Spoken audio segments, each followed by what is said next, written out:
I guess I should start by giving you some background on my life and marriage. My name is Jake, and I've been married to Melissa for nearly 6 years. Our relationship started off like most do, full of excitement, passion, and the blind optimism that comes with love. We met at a mutual friend's party and hit it off instantly. We shared interests, enjoyed the same kind of humor, and had a mutual respect for each other's dreams. Melissa was ambitious, driven, and frankly, a force of nature. But over time, things changed. I began to notice small signs that something was off. At first, I brushed them aside. Life gets busy and people change, right? She started picking fights out of nowhere. The little things that used to be cute or annoying turned into big arguments. I would come home from work and immediately feel a tension in the air. I remember one night, I got home late from work, and instead of the usual warm welcome, she snapped at me for forgetting to pick up groceries. I didn't think much of these moments at the time. I assumed it was just the stress of adulting getting to her. But then there were changes in her routine. She started going out more with friends, and her phone became an absolute fortress. I know the cliché about checking phones, but I couldn't help myself. The way she would tense up every time I walked into the room while she was texting raised a red flag that I couldn't ignore. One time I saw a name pop up on her screen, Mark. I asked who he was, and she casually shrugged it off, saying he was just a coworker. I wanted to trust her, so I let it slide, but deep down, a gnawing feeling began to take root.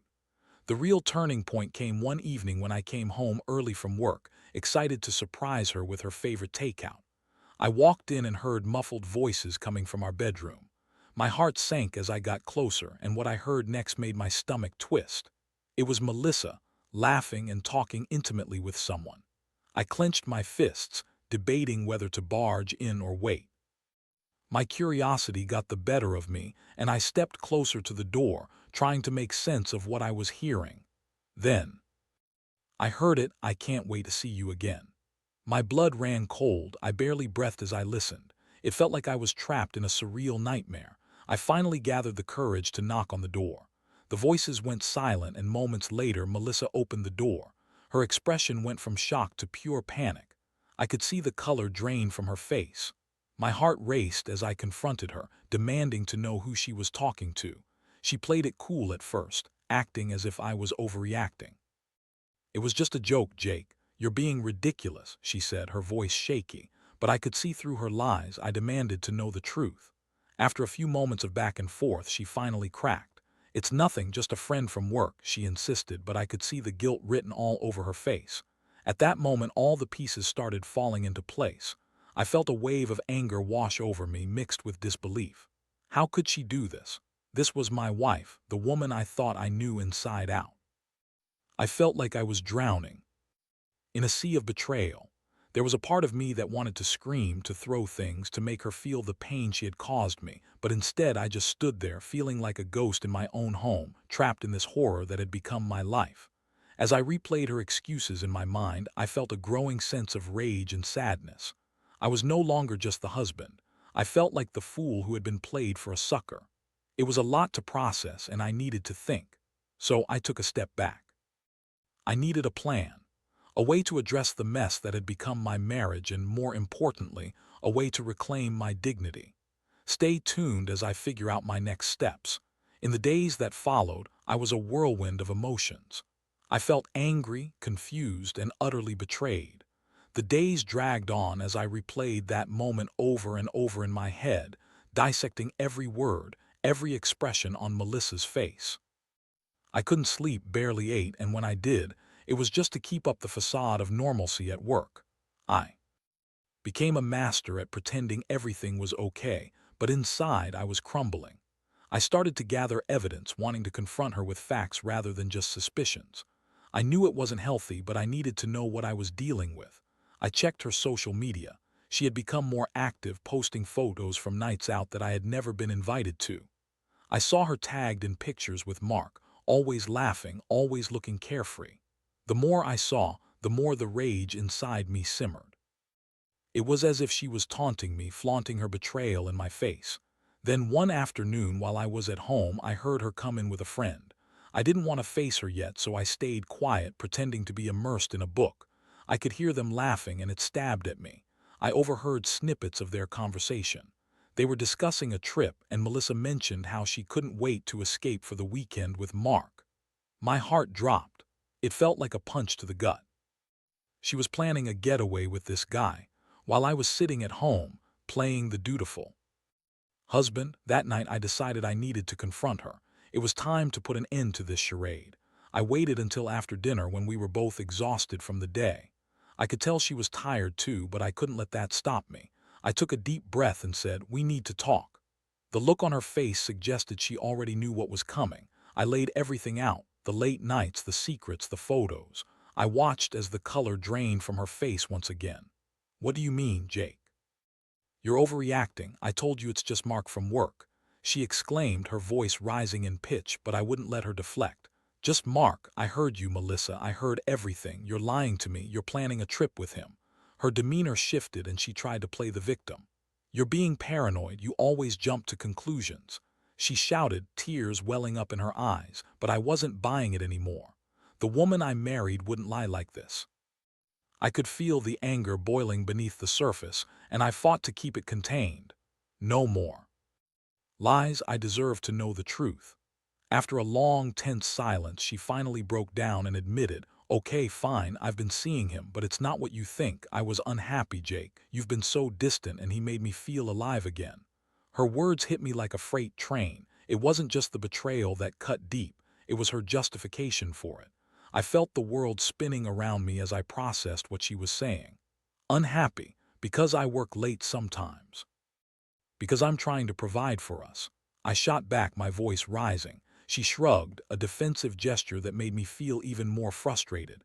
"It's more complicated than that. You're so focused on your job," and I felt neglected. I couldn't believe my ears. So this was her justification for tearing apart our life together. I took a step back to gather my thoughts. I couldn't let her manipulate me. I needed to stay strong for myself. "You could have talked to me, Melissa. Instead, you chose to cheat. That's not a solution, it's a betrayal." The argument went on for what felt like hours with her, alternating between anger and tears. But deep down, I knew this was more than just a fight. It was the collapse of our marriage. Finally, exhausted and drained, I called it a night. I couldn't keep arguing. I needed time to think. I felt an odd mix of relief and devastation. At least I had the truth now, no matter how painful it was. But what would I do with it? The thought consumed me as I lay in bed that night, staring at the ceiling, feeling a knot of uncertainty in my gut. Over the next few days, I began to formulate a plan. I had to decide how to move forward. I considered the options: confronting Mark, seeking therapy, or just walking away. I knew I deserved better, but it was hard to think clearly when my heart was still aching. I began digging deeper into Mark's background, looking for any potential leverage. I had friends in similar circles, and I thought about putting out feelers to find out who he really was. I wanted to know what I was up against. The idea of revenge began to form in my mind. I wanted her to feel the impact of what she had done, to understand the pain she had caused. It wasn't just about me anymore. It was about restoring my dignity. As I plotted my next move, I felt a surge of determination. I was not going to be the victim in this story. This was my life, and I was going to take control of it. The anger still burned inside, but now it had a purpose. I was ready to confront the situation head-on. The nights were long and the pain was fresh, but I could see a flicker of hope. I was going to take back my life, one way or another. As the days turned into a week, my plan began to take shape. I was no longer that passive husband. Now I was a man on a mission. The emotional agony was still there, but it was morphing into a steely resolve. I couldn't just sit by and let Melissa carry on as if nothing had happened. I needed her to understand the consequences of her actions. I reached out to a couple of friends who I trusted, telling them I was going through a tough time and hinting that I needed some intel on Melissa's coworker, Mark. They were supportive and offered help without asking too many questions. "You need to be careful, Jake," one of them warned. "This could get messy." I appreciated their concern, but I was beyond caring about the mess. I needed to take a stand.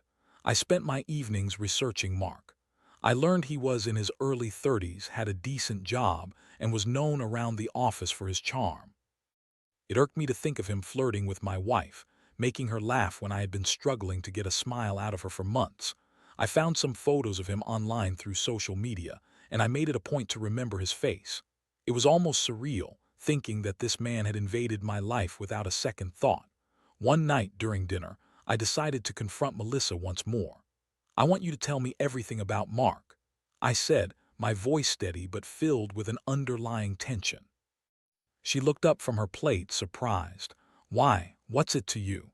"Because I deserve to know who it is you've chosen over me." The anger erupted, and I felt the familiar warmth rise in my chest. She hesitated, her fork hovering midair. I could see the conflict in her eyes. "You don't need to know," she finally said, her voice dropping. "It's just a fling, Jake. Just a fling," I repeated incredulously. "You're planning a weekend trip with him. How is that just a fling?" She rolled her eyes, trying to maintain her defiance, but I could see cracks forming in her facade. I pressed on. "You say you're unhappy, but what have you done to fix it? You cheated instead of talking to me." This time she didn't argue. She looked defeated, and I could sense that our conversation had shifted. "Maybe I don't know how to fix it," she admitted quietly, her voice barely above a whisper. The admission felt like a small victory, but it didn't erase the betrayal. I stepped back, realizing what I was really feeling. I was angry, but also full of pity. This wasn't just about revenge anymore. It was about healing and understanding. I needed to confront Mark, not because I wanted to fight him, but because I wanted to understand what he had that I didn't and how my wife could have chosen him. That weekend, I decided to follow Melissa. I felt like a private investigator, but there was no other option.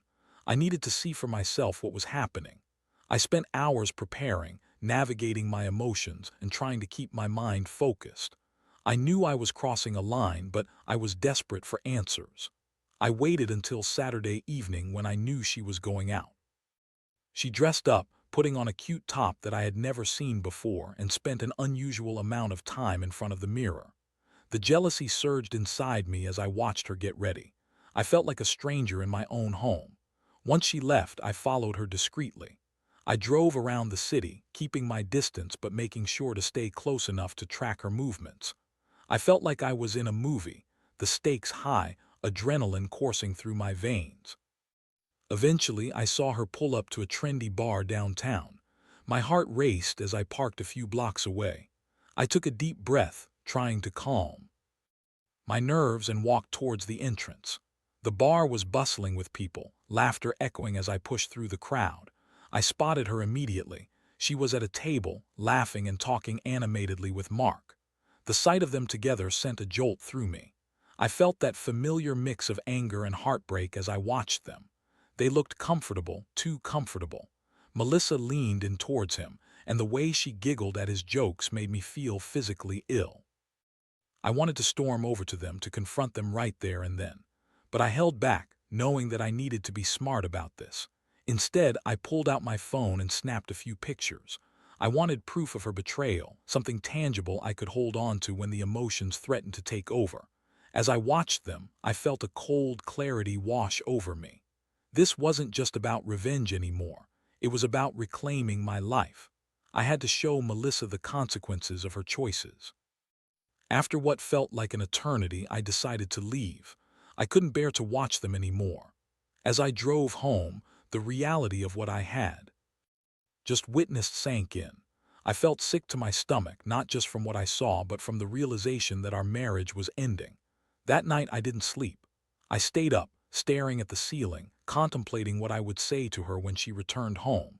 I knew I had to approach this delicately, but I also knew that I couldn't hold back. I was done being the victim in my own life. I was ready for the next confrontation, ready to lay everything out on the table. I wanted her to face the truth that she had been trying to avoid. This wasn't just about Mark, it was about us, our relationship, and the choices we made. As dawn broke, a sense of peace washed over me. I was ready to reclaim my dignity and face whatever came next. The next morning, I woke up feeling like a different person. The anger that had consumed me for days was still there, but it felt different now, more focused, more directed. I had gathered evidence and had seen Melissa's betrayal with my own eyes. I was ready to confront her, and make her understand the impact of her choices. When she stumbled in the door early that morning, her hair disheveled and eyes slightly puffy from lack of sleep, I was already sitting at the kitchen table, a cup of coffee in hand. The silence hung heavy in the air, and I could see the panic in her eyes as she realized I was waiting for her. "Jake, she started, but I cut her off. "Save it, Melissa, we need to talk," I said, keeping my tone firm but calm. I wanted to maintain control over this conversation. "I saw you last night." Her expression morphed from surprise to annoyance, and I knew she was internally scrambling for a way to deflect. "What do you mean? Saw me where?" she asked, her voice rising slightly. "Don't play games with me," I said, my patience wearing thin. "I followed you to the bar. I saw you with Mark." I watched as her face blanched. "Jake, you had no right," she shot back defensively. "You invaded my privacy. No right." I couldn't believe what I was hearing. "You think I'm the one invading privacy when you're sneaking off to meet another man. You're the one who has been lying to me." Her defiance crumbled as the reality of her situation began to sink in. I could see her struggling to find the right words, but they were eluding her. "It's not what you think," she finally stammered, but I wasn't going to let her manipulate me anymore. "Yes, it is," I replied, my voice steady. "You're having an affair, Melissa. You're planning trips and sharing moments with him that you should be sharing with me. How long do you think you can keep lying?" "I didn't want to hurt you," she shouted, tears streaming down her cheeks. "I was going to tell you, I just thought I could fix it first." "Fix what? Your betrayal?" I was furious. "You think this was something that could be fixed behind my back? You could have talked to me, but instead you chose to run off with him." We stood there in the kitchen, the emotional storm swirling between us. I felt the weight of our marriage crashing down around us, and still I held my ground. I wasn't going to let her turn this around on me. "Tell me everything," I demanded. "Who is Mark really? What do you want from him that you can't have from me?" She hesitated for a moment, and I could see her weighing her options. Finally, she slumped into a chair, her shoulders shaking with emotion. "He listens to me," she said softly. "He makes me feel wanted. You've been so distant, and I felt so alone." Her words struck me to the core. I had been focused on work and our future while she had been feeling abandoned. But that still didn't justify her actions.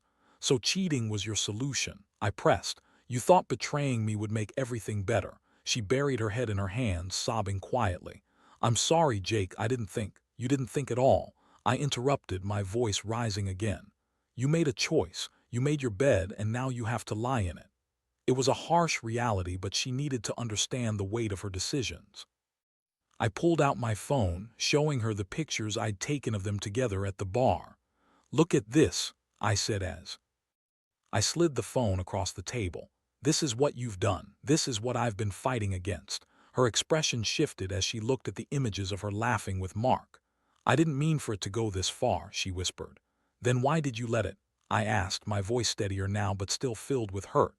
"What was going through your mind when you chose to let another man into your life? Did you even think about what it would do to me?" She shook her head, tears still falling.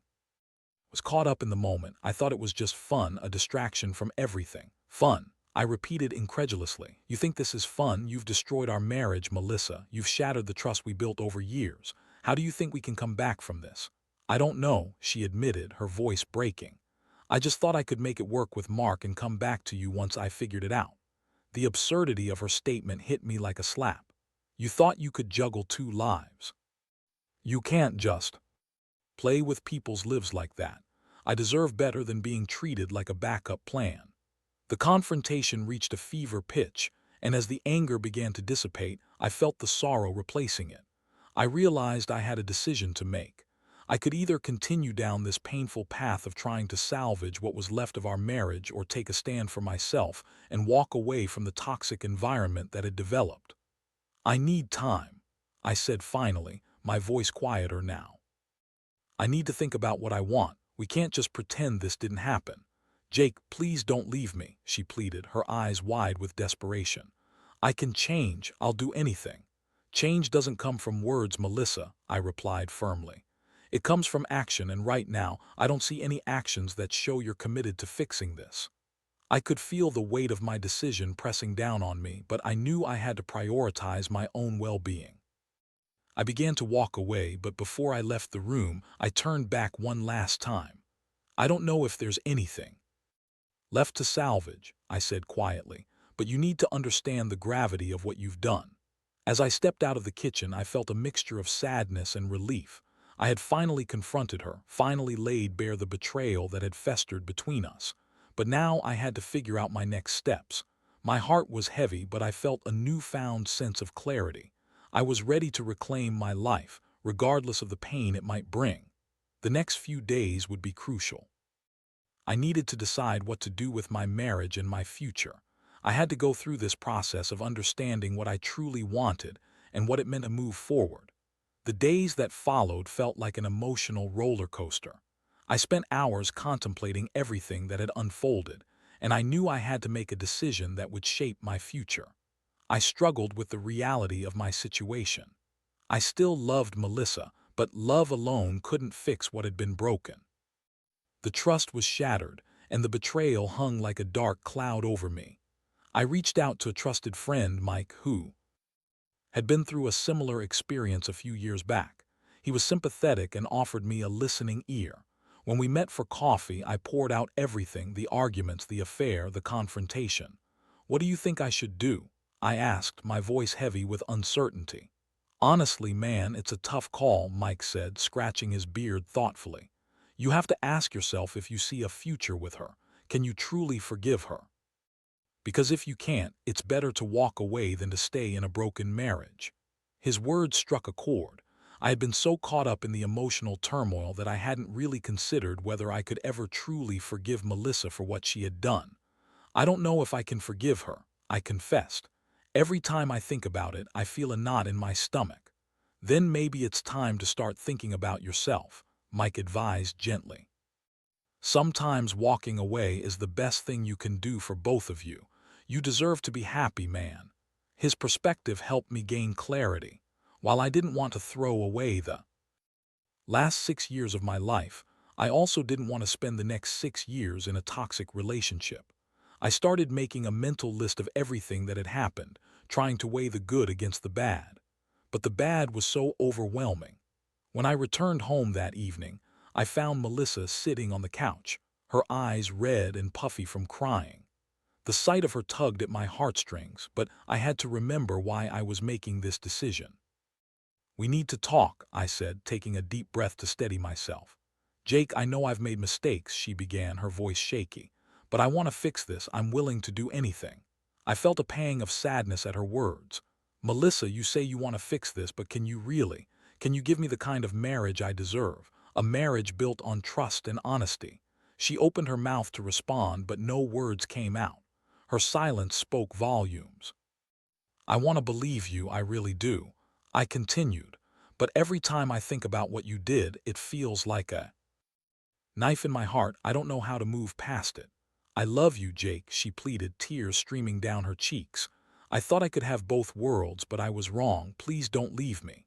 I felt a wave of confusion wash over me. I couldn't deny that part of me still loved her, but the question remained. Was that enough to justify staying? "Love isn't enough when trust is gone, Melissa," I replied gently. "And right now, I'm not sure you can rebuild that trust." She looked devastated, and I felt a sense of guilt creep in. I didn't want to hurt her, but I couldn't ignore the reality of our situation. "We've both changed," I said quietly, "and I think we need to face that." "I can change," she begged. "I'll go to therapy. I'll do whatever it takes." "Therapy is a great step, but it's just the beginning," I said thoughtfully. "You can't fix this overnight. It's going to take time, and I'm not sure I can wait that long." Melissa looked defeated. "What are you saying, Jake?" "I'm saying I need to think about my future," I replied. "And I need time to figure out what that looks like without you." Her face fell, and I could see the realization hit her. "You're going to leave me," she whispered, her voice breaking. "I don't want to," I said, my heart aching. "But I have to put myself first for once. I can't stay in a situation where I'm constantly doubting, constantly hurt." The silence was deafening. I could see the tears pooling in her eyes, her whole demeanor crumbling. I felt a mix of sadness and relief wash over me. It was the right decision, but it didn't make it any easier. "I'll give you space," she finally said, her voice barely above a whisper, "but I don't want to lose you." "I know," I replied softly, "and maybe someday things can be different, but for now I need to take care of myself." As I walked away, I felt the weight of my decision settle on my shoulders. It was going to be a long and difficult road, but I was determined to find my own happiness again. I needed to heal to rediscover who I was outside of this marriage. In the following weeks, I focused on myself. I threw myself into work and spent time with friends, trying to regain a sense of normalcy. I even began exploring new hobbies, things I had set aside while trying to make our marriage work.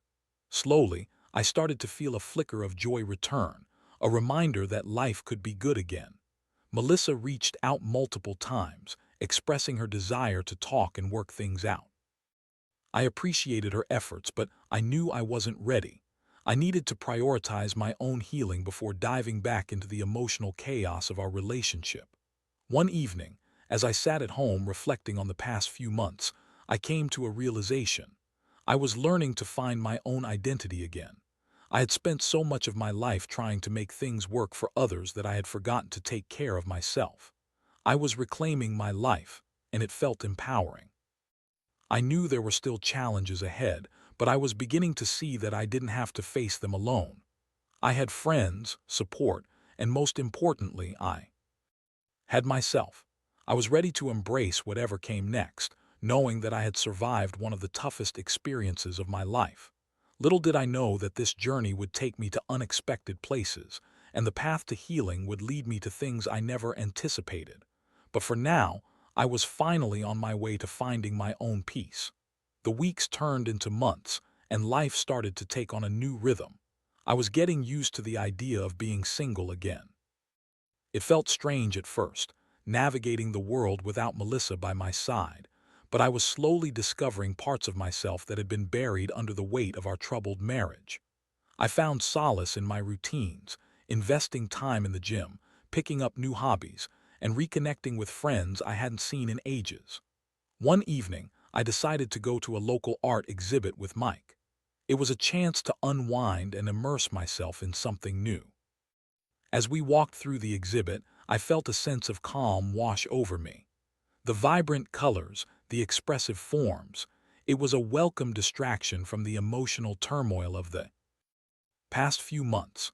I was starting to see life through a different lens, appreciating the beauty in things I had once overlooked. As we were admiring a particularly striking piece, I noticed a woman standing nearby, her gaze fixed on the artwork. She had long brown hair and an easy smile that radiated warmth. My heart skipped a beat. There was something about her that drew me in.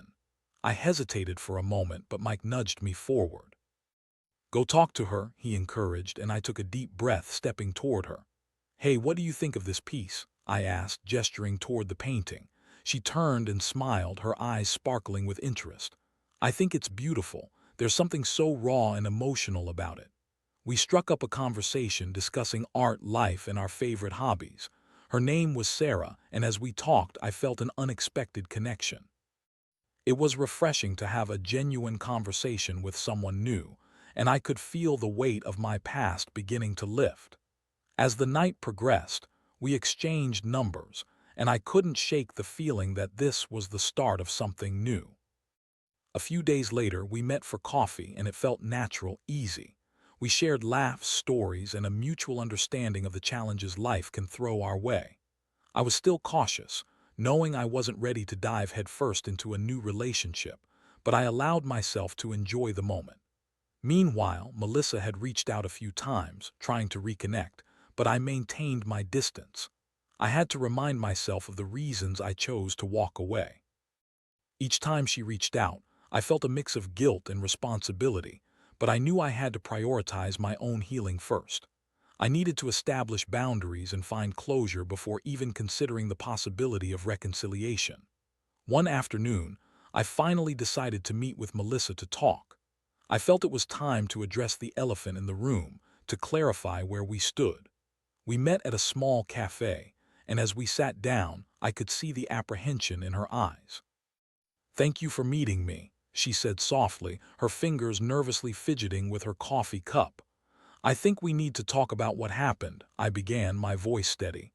"I've been doing a lot of thinking since we separated, and I want to be honest with you." "I know I messed up, Jake," she interrupted, her eyes filled with remorse. I've been working on myself. I'm seeing a therapist, and I've realized how wrong I was to betray you. I appreciated her honesty, but I needed to set the tone for our conversation. I'm glad to hear you're taking steps to understand yourself better, I replied. But I also need to be clear that I'm not in a place to pick up where we left off. I've found a newfound sense of independence and self-worth, and I need to keep focusing on my own healing. Her expression turned somber and she nodded, tears brimming in her eyes. I understand, and I don't want to pressure you. I just wish things could have been different. I know, I said gently, but the truth is, I can't go back to the person I was when we were together. I need to embrace this new chapter of my life. We spoke for a while longer, sharing memories, regrets, and hopes for the future. It was an emotional conversation, but I felt a weight lift off my shoulders. I was finally closing the chapter on our marriage, accepting the reality of what had happened and allowing myself to move on. As we parted ways, I felt lighter. A finality had settled over me. I had faced the past, confronted my pain, and articulated my boundaries. I had taken control of my life, and it felt empowering. In the months that followed, I continued to see Sarah. Our connection deepened, and she was patient as I navigated my emotions. I was cautious, but I couldn't deny the happiness I felt being around her. It was refreshing to experience joy again, to laugh and share moments without the heaviness of betrayal looming over me. As I progressed in my personal journey, I learned that healing isn't linear.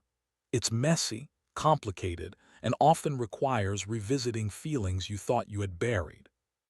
But amid the pain, I discovered strength, resilience, and the importance of self-love. Looking back, I realized that my experience with Melissa taught me valuable lessons about trust, communication, and the importance of prioritizing my own well-being. I was grateful for the journey, no matter how challenging it had been, because it led me to a place of clarity and peace. I learned that sometimes, ending a chapter is the best way to begin a new one. And while I still had moments of sadness and reflection on what I had lost, I knew that I was on the path to discovering who I truly was, someone worthy of love, respect, and happiness. As I walked forward, I embraced the future with open arms, ready to take on whatever came next. I had survived the storm, and now I was ready to thrive.